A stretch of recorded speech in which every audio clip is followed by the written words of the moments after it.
Hello everyone, let's try to solve this question together. So we have a preterm infant who is born at 2 a.m.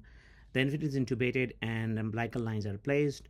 The blood pressure tracking over 4 hours is displayed in the figure. So the true statement about the case is, pause the slide, take a look. Okay, so this is the bigger picture, and let's walk one by one. So the blood pressure readings are wrong as UAC is low. So the interesting part is, if you see here, there is an overlap which is giving a wrong indication, but UAC is high placed. Let me show you. So basically the UAC tracking is this. So this is the UAC. So UAC just goes this way, and this way, and it goes all the way here. So UAC is high, so this should be reliable.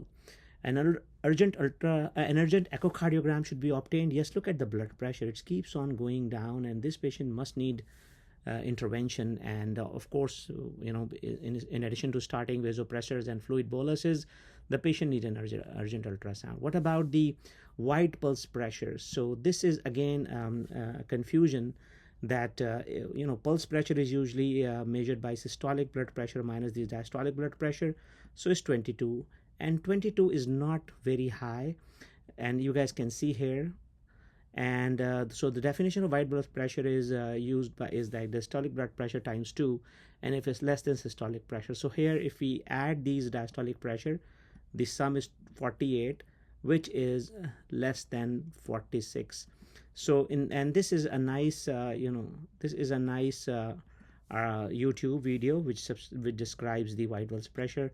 And okay, the last option is surfactant should be given immediately.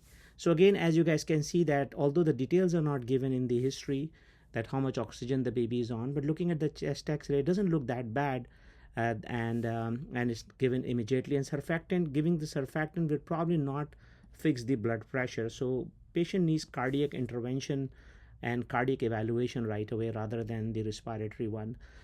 So let's try to answer this. So now things are clear. And we know that the choice is we need urgent echocardiogram.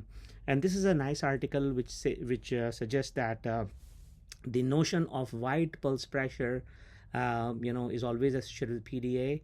And this article, they said no, and you guys can see here that basically they compared the non-hemodynamically significant PDA with hemodynamically significant PDA, and look at the pulse pressure. It was not statistically significant, and basically you can see 24 versus 23 was the choice here.